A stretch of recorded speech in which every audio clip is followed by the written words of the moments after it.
রামপুরের নন্দুর। নন্দু নিজের পরিবারের সাথে রামপুরে থাকতো। এমনিতে তো নন্দু কাঠ কাটার কাজ করত, কিন্তু ওর স্বপ্ন ছিল যে ও ট্রেনের টিসি হবে। আজকালকার গ্রাহক আমার এত বেশি বেড়ে গেছে যে আমি তো পড়াশোনা করার সময়ই পাচ্ছি না, কি জ্বালা। এই যে শুনছো নন্দু ভাই, তোমাকে দিয়ে একটা বড় কাঠের দরজা বানাতে চাই আমি। দেখো আমি বানিয়ে তো দেবো, কিন্তু একটু সময় লাগবে। মানে যদি পারো অন্য কোথাও গিয়ে বানিয়ে নিতে পারো। আরে তুমি তো আজকাল খুব ভাও খাচ্ছ দেখছি, আগের মতো না নেই তুমি। ঠিক আছে, আমি অন্য কোথাও গিয়ে বানিয়ে নেব। নন্দু এত ভালো কাঠের ব্যবসায়ী ছিল যে প্রত্যেকে শুধু ওর কাছ থেকে জিনিস তৈরি করত। এই কারণেই নন্দু নিজের পছন্দ মতো চাকরি করতে পারতো না। আর এই কথাটা গিয়ে নন্দু নিজের মা রূপমতিকে বলল। মা, আমি সব কিছু থেকে বিরক্ত হয়ে যাচ্ছি। সবাই আমাকে দিয়ে জিনিস তৈরি করতে চাইছে, আর সেই কারণে আমি পড়াশোনা করার সময় তো পাই না, তাছাড়া ঘুমাতেও পারি না। এটা তো খুব ভালোই কথা, যখন তোমার ভেতরে এত ভালো গুণ আছে পয়সা রোজগার করার, তাহলে তো তোমার এটাই করা উচিত। কোথাও গিয়ে চাকরি বাকরি করার কি দরকার? না মা, আমি ট্রেনের টিসি বা অন্তত মোটরম্যান তো হবই হব, সে যাই হয়ে যাক না কেন। তুমি একটা কাজ করো, আজকে সন্ধেবেলা ট্রেন ধরে তুমি নিজের মামার ঘরে চলে যাও। অন্তত কিছুদিনের জন্য তোমার মাথা শান্ত হবে। এই কথাটা তুমি ভালোই বলেছো মা, আমি তাই করব তাহলে। অন্তত পক্ষে কয়েকদিনের জন্য মনে একটু শান্তি হবে আমার, বাবা গো। নন্দু নিজের জিনিসপত্র গুছিয়ে রেলওয়ে স্টেশনের দিকে এগিয়ে গেল আর ট্রেন আসার অপেক্ষা করতে লাগলো। ট্রেন আসতে এত দেরি হচ্ছে কেন? কি যে করি আমি এখন, কত আর বসে বসে আরাম করব। আর এর মধ্যেই ওখানে একজন মহিলা এলেন আর নন্দুকে বলল, আরে নন্দু, তুমি এখানে কি করছো? কে? আমি আপনাকে চিনতে পারলাম না তো। কয়েক বছর আগে তুমি আমার ঘরের দরজা বানিয়েছিলে। ওই দরজা এত মজবুত ছিল যে এখনো অবধি একই রকম আছে। আগে ধন্যবাদ, কিন্তু আপনি কি বাইরে কোথাও ঘুরতে যাচ্ছেন? ব্যাপারটা কি বলুন তো। আমি কোথাও ঘুরতে যাচ্ছি না। তুমি শুনতে পেলে না? শহরের থেকে বাইরে ট্রেন ড্রাইভার আর টিসির এর পরীক্ষা চলছে। এই কথাটা আমিও খবরের কাগজে পড়েছি। আচ্ছা, এতে কি আমিও অংশগ্রহণ করতে পারি? এই পরীক্ষায় সব পড়ালেখা জানা গ্র্যাজুয়েট নিজের সিলেকশন চায়, কিন্তু ওখানে তোমার মতন কাঠ কাটুরির কি কাজ? তুমি অন্য কোথাও গিয়ে কারো দরজা আর কাবার্ড বানাও। নন্দুর ওই মহিলার কথায় খুব রেগে যায় আর ও মামার কাছে না গিয়ে চাকরি পাওয়ার জন্য ওই মহিলার পিছু করে। কত ট্রেন রয়েছে এখানে, কিন্তু সবই অকেজো। কিন্তু এখানে হচ্ছেটা কি? আর তখনই নন্দুর চোখ ওখানকার সরকারি কর্মচারীদের ওপর পড়ে। সব যুবক আর যুবতীরা যেই চাকরি খোঁজার জন্য এসেছিল তারা ওকে বলে, এই ট্রেনগুলো ইংরেজদের জমানা থেকে এখানে পড়ে রয়েছে, বুঝেছো? যে ট্রেনগুলো সদ্ব্যবহার করতে পারবে তাকেই আমরা চাকরি দেব। তাহলে তো আমার চাকরি পাকা। সরকারি কর্মচারী ওইটুকু বলে ওখান থেকে চলে গেল। তখন নন্দু ওই মহিলার কাছে গেল। আচ্ছা, ট্রেনের এই সরকারি চাকরি পাওয়ার জন্য আমিও কি এতে অংশ নিতে পারি? তুমি এখানেও চলে এসছো? আরে এটা কি কোনো পুতুলের খেলা নাকি যে তুমি করে নেবে? ওই মহিলাটি সবার সামনে নন্দুর মজা ওড়ালো। নন্দু ওখান থেকে চলে গেল আর ভাবতে থাকলো। এদের সবাইকে আমি এদের থেকে ভালো ট্রেন বানিয়ে দেখাবো, আর সেটাকে আমি নিজেই চালাবো। নন্দু সেই মুহূর্তেই শপথ নিল আর জঙ্গল থেকে অনেক কাঠ কেটে নিয়ে চলে এলো আর ওটা দিয়ে আসল ট্রেন করার কথা ভাবলো, আর চাকার মতন। নন্দু সারাদিন পরিশ্রম করে ট্রেনের আকারের একটা নকল কাঠের ট্রেন বানালো, যেটা একদম ট্রেনের মতোই দেখতে ছিল। পুরো গ্রামে এই কথাটা ছড়িয়ে গেল। নন্দুর কাঠের তৈরি এই ট্রেনের ব্যাপারে সবাই জেনে গেল। এইটাকে আমি বানিয়ে ফেলেছি, এখন এবার এটাকে শুধু বাইরে বের করতে হবে। যদি ট্রেনটা ভালো চলে তাহলে সমস্ত গ্রামবাসীদেরকে আমি এই ট্রেনের সাহায্যে সমস্ত জায়গায় ঘোরাতে পারবো। এর মধ্যে শুধু একটা ইঞ্জিন লাগাতে হবে, তাহলেই আমার কাজটা হয়ে যাবে। নন্দু প্রত্যেক জায়গায় গিয়ে ইঞ্জিন খুঁজতে লাগলো। দাদা, তোমার কাছে ট্রেনের বা কোনো পুরনো ইঞ্জিন আছে কি একটু বলবে? ট্রেনের ইঞ্জিন? তুমি আবার পাগল নাকি? এখানে ট্রেনের ইঞ্জিন কোত্থেকে পাবে? বলো বলো। ব্যাপারটা হলো গিয়ে, আমি একটা কাঠের ট্রেন তৈরি করেছি, তাতে লাগানোর জন্য যদি তোমার কাছে একটা ইঞ্জিন থাকে তাহলে আমাকে দেবে কি একটু? কাঠের ট্রেন? হ্যাঁ হ্যাঁ, আমিও তো শুনেছি যে একজন পাগল কাঠের ট্রেন তৈরি করছে। সেই পাগল তুমি? হ্যাঁ হ্যাঁ, আমি। যখন আমার কাছের ট্রেন চলবে না, তখন তুমি জানতে পারবে। দেখো, আমার কাছে কোনো ইঞ্জিন টিঞ্জিন নেই, তবে একটু দূরে দেখো অনেকগুলো পুকুর রয়েছে, বুঝেছো? ওখানে হয়তো তুমি অনেক ইঞ্জিন পেয়ে যেতেই পারো। যে গাড়িগুলো ওই পুকুরে ডুবে যায় না, তার ইঞ্জিন কেউ ব্যবহার করে না। তুমি গিয়ে ওখানে দেখো, যাও। নন্দু সেই দোকানদারের কথা শুনে ওই জলাশয়ের কাছে যায় আর জলাশয়ও দেখতে পায় অনেক ভাঙাচোরা গাড়ি পড়ে আছে।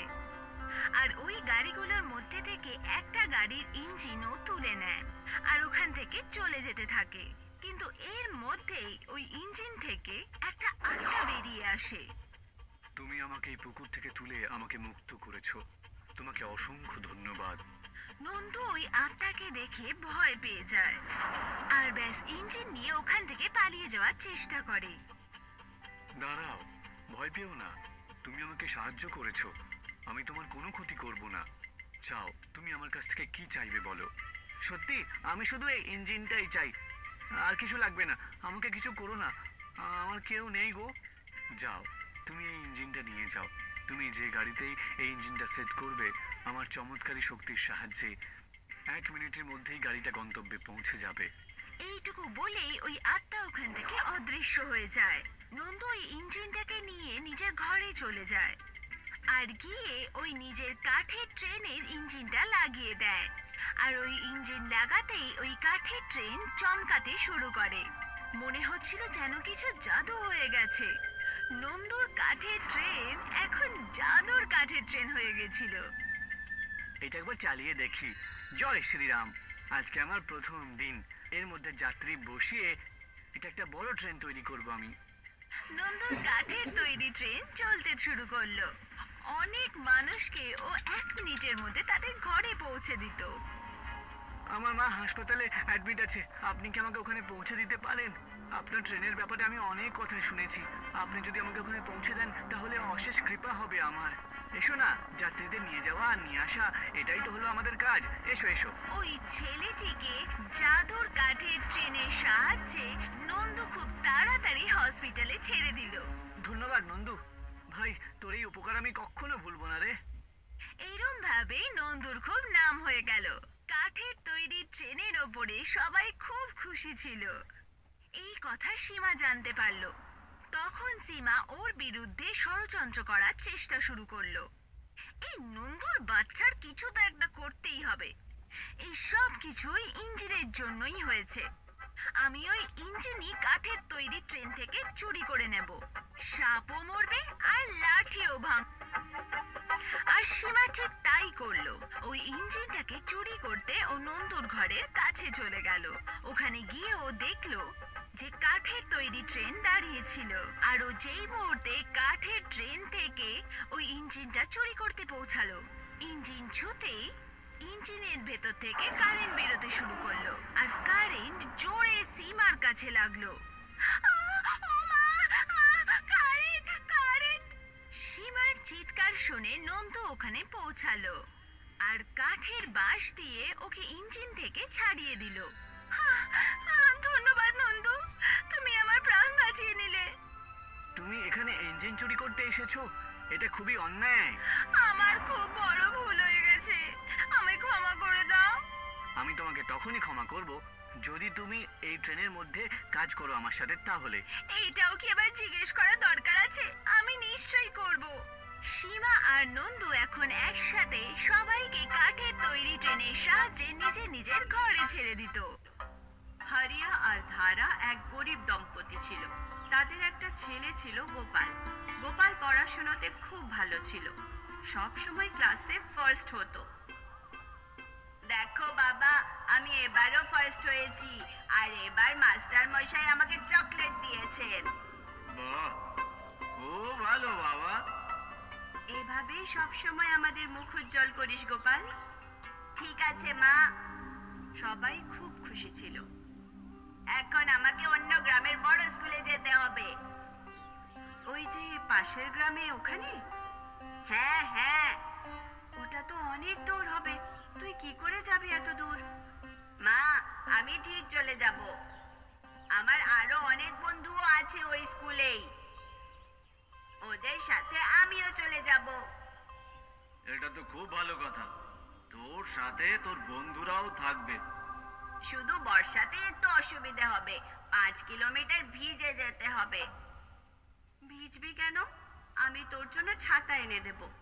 মা, আমাদের কাছে খাবারও তো টাকা নেই, ছাতা কোথা থেকে আসবে? বাবা, এখনো বর্ষা আসতে 1 মাস বাকি। 1 মাসের মধ্যে আমি এমন টাকা জোগাড় করেই ফেলবো যাতে তোর জন্য একটা ছাতা কিনতে পারি। সত্যি বাবা? হ্যাঁ বাবা, তুই চিন্তা করিস না, তুই শুধু তোর পড়াশোনাতে মন দে। হারিয়া একজন বাঁশের ঝুড়ি বানানোর কারিগর ছিল। ও জঙ্গল থেকে বাঁশ কেটে নিয়ে আসতো আর তা দিয়ে নিজের ঝুড়ি বানাতো। এই ঝুড়ি বিক্রি করতে ও অনেক দূরের গ্রামের বাজারে বাজারে যেত। জুড়ি নেবে? জুড়ি 30 টাকা, 40 টাকা, 50 টাকা। ওই ঝুড়িগুলো কত করে? হ্যাঁ, 50 টাকা। আরে বাপরে, তো অনেক দাম। ওই ঝুড়ি যদি 30 টাকায় দিতে পারো তো দাও। কম করে 35 টাকা তো দিন। না না, 30 টাকাতেই দাও। ঠিক আছে, এই নিন। সব খরিদ্দাররাই হারিয়ার সঙ্গে খুব দাম দর করত, আর এই কারণে হারিয়ার রোজগার খুব কম হতো। এ তো খুবই কম। এর থেকে গোপালের ছাতার জন্য টাকা কিভাবে বাঁচাবো? কোনো ব্যাপার না, তুমি শুধু রেশন আনো। কাল আমি দেখি বিকেলেও বাজারে যাব, যদি আর কটা ঝুড়ি বিক্রি করা যায়। ঠিক আছে। হারিয়া আর ধারা ছাতার জন্য পয়সা জমাতে লাগলো, কিন্তু সারা মাস ধরে তারা 100 টাকাও বাঁচাতে পারলো না। এত কম টাকায় ছাতা কোত্থেকে হবে? জানি না, এদিকে বর্ষাও শুরু হয়ে গেছে। এখন গোপাল কি করে স্কুলে যাবে? মা কুলদেবী, আমাদের সাহায্য করো। দুজনে মিলে তাদের কুলদেবীর কাছে প্রার্থনা করলো। সেই রাতে পুরো পরিবার বর্ষার চিন্তায় ক্লান্ত হয়ে গেল। গোপালের চোখ জানালার দিকেই ছিল। বাইরে প্রচন্ড বৃষ্টি দেখেও ভাবতে লাগলো, এখন কি করে স্কুলে যাব? এই প্রচন্ড বৃষ্টিতে তো সব বই ভিজে যাবে। মনে হচ্ছে কাল স্কুল কামাই করতে হবে। হে দেবী মা, আমাকে সাহায্য করো। গোপালের সাথে সাথে হারিয়ারও খুব চিন্তা হচ্ছিল। পরের দিন সকালে বৃষ্টি আরো জোরে নামলো। মা, এই বৃষ্টি তো থামার নামই নিচ্ছে না, আমাকে স্কুলে যেতে হবে। চিন্তা করিস না গোপাল, বৃষ্টি থেমে যাবে। গোপাল সারা দিন বসে বৃষ্টি দেখলো। ও খুব দুঃখিত ছিল। ওকে পড়ার জন্য স্কুলে যেতে হয়, কিন্তু এত বৃষ্টিতে স্কুলে যাবার জন্য ওর কাছে কোনো ছাতাই ছিল না। বাবা কষ্ট করে রোজগার করে যাতে আমাদের পেট ভরে যায়। এখন আমি যদি ছাতার জন্য জেদ করি, তাহলে উনি বেচারা কোথা থেকে আনবেন? কোনো ক্ষতি হবে না আমি যদি কিছুদিন স্কুলে না যাই। হারিয়া গোপালের দুঃখ দেখছিল। সকাল থেকে রাত হলো আর সব লোক ঘুমিয়ে পড়ল। পরের দিনও একই অবস্থা, বৃষ্টি পড়তেই লাগলো আর গোপাল স্কুলে যেতে পারল না। এখনো আরো বেশি উদাস হয়ে গেল। হে দেবী, আমার প্রার্থনা শোনো, বৃষ্টি থামিয়ে দাও, আমাকে স্কুলে যেতে হবে। গোপালের এই প্রার্থনা শুনে হারিয়াও খুব উদাস হয়ে গেল। কেমন বাবা আমি, নিজের ছেলের একটা ইচ্ছেও পূরণ করতে পারি না। আমার তো জলে ডুবে মরা উচিত। সেই দিনটাও কেটে গেল আর তিনজন খাবার খেয়ে শুয়ে পড়ল। হারিয়ার স্বপ্নে তাদের কুলদেবী এলেন। হারিয়া, তুমি নিজেকে এত নিরুপায় ভেবো না, তোমার হাতেই তোমার সমস্যার সমাধান আছে। আমি বুঝতে পারলাম না দেবীমা। তুমি বাঁশ আর কাঠের ছাতা বানাও। বাঁশের? আচ্ছা দেবীমা। আর তখনই হারিয়ার ঘুম ভেঙে গেল। ও ঘরে পড়ে থাকা কাঠ খুঁজতে লাগলো, আর বাঁশও। আর কাঠ আর বাঁশ জুড়ে একটা ছাতা বানিয়ে দিল। সকালে যখন গোপাল উঠলো, দেখলো ওর পাশে একটা ছাতা রয়েছে। কাঠের ছাতা? এটা তুমি বানিয়েছো বাবা? হ্যাঁ বাবা, এবার তো তুই স্কুলে যেতে পারবি। আর সেটাও বিনা ভিজে। ধন্যবাদ বাবা, অনেক অনেক ধন্যবাদ। সেই দিন গোপাল আনন্দে স্কুলে যাবার জন্য তৈরি হয়ে গেল আর তার কাঠ আর বাঁশের তৈরি ছাতা নিয়ে বের হলো। রাস্তায় অনেক লোকেরা কাঠের ছাতাটা তাকিয়ে তাকিয়ে দেখছিল। যখন ও স্কুলে পৌঁছলো, ওর মাস্টার মশাইয়ের নজরও পড়লো ওই ছাতার ওপরে। আশ্চর্য, এই বাঁশের ছাতা কে বানিয়েছে? আমার বাবা। অবিশ্বাস্য, আমি তো ভালো ছাতা আগে কখনো দেখিনি। তোমার বাবা আমার জন্য কি এরকম একটা ছাতা বানাবেন? হ্যাঁ, নিশ্চয় বানাবে, একদম। চলো তোমাদের বাড়িতে যাই। গোপাল মাস্টার মশাইকে তাদের বাড়িতে নিয়ে এলো। আপনার শিল্পকর্ম অসাধারণ। আপনি আমার জন্য এরকম একটা ছাতা বানিয়ে দেবেন? হ্যাঁ হ্যাঁ, নিশ্চয়ই মাস্টার মশাই। মাস্টার মশাই হরিয়াকে 1000 টাকা দিলেন। কম হলো না তো? অনেক বেশি এটা। প্রথমবার হরিয়া একসাথে 1000 টাকা পেল। এত টাকা দেখে ও খুব খুশি হলো। সারা রাত জেগে ও বাঁশ আর কাঠের ছাতা বানালো। পরের দিন সমস্ত ছাতা মাস্টার মশাইকে দিয়ে দিল। তারপর কি হরিয়া বাঁশের ছাতা বানানোর অর্ডার পেল। ও ছাতা বানাতে লাগলো আর ছাতা ঝটপট বিক্রি হতে লাগলো। হরিয়া তার বন্ধুদের তার কাছে কাজে রেখে নিল। 1 মাসের মধ্যে হরিয়ার ভাগ্য বদলে গেল। ও এত টাকা রোজগার করলো যা ও 1 বছর ধরেও রোজগার করেনি। এরকম একদিন এলো যখন বিজনেসম্যান হরিয়ার কাছে এলো। দাদা, আপনার এই বাঁশের ছাতার আইডিয়াটা খুবই ভালো। এটা পরিবেশকেও নষ্ট করে না। এর ইকো ফ্রেন্ডলি ছাতা আমি সব মলে বিক্রি করতে চাই। আমি কিছু বুঝতে পারছি না স্যার। বাবা, ইনি বলছেন যে তোমার কাঠের ছাতায় দূষণ কম হচ্ছে। উনি তোমার এই ছাতা বড় বড় দোকানে বিক্রি করতে চান। তোমাকে অর্ডার দিতে এসেছেন। আমার প্রতি সপ্তাহে 1000 ছাতা চাই। এই নিন অ্যাডভান্স। ওই বিজনেসম্যান হরিয়াকে 1 লাখ টাকা দিলেন। জীবনে প্রথমবার হরিয়া একসাথে 1 লাখ টাকা দেখলো। হরিয়া গ্রামের আরো লোককে কাজে রাখলো। তারা সবাই কঠোর পরিশ্রম করতে লাগলো আর বাঁশের ছাতা ডেলিভারি দিতে লাগলো। দেখতে দেখতে সব মলে হরিয়ার বাঁশের ছাতা বিক্রি হতে লাগলো আর হরিয়াকে একটা সম্মানীয় পুরস্কারে পুরস্কৃত করা হলো। তার ইকো ফ্রেন্ডলি ছাতা সারা দুনিয়ায় ছড়িয়ে পড়ল। দেবী মা, আপনাকে অনেক অনেক ধন্যবাদ। আপনি একদম ঠিক বলেছিলেন। আমার সমস্যার সমাধান আমার কাছেই আছে। সেই দিন হরিয়া জীবনে একটা বড় শিক্ষা পেল। ও বুঝতে পারলো যে ছাতা ওর সমস্যার কারণ ছিল, ওই ছাতাই ওর ভাগ্য খোলার রাস্তা ছিল। তাই বন্ধুরা, সমস্যা থেকে দূরে গিয়ে নয়, তাকে সমাধান করাতেই সফলতা।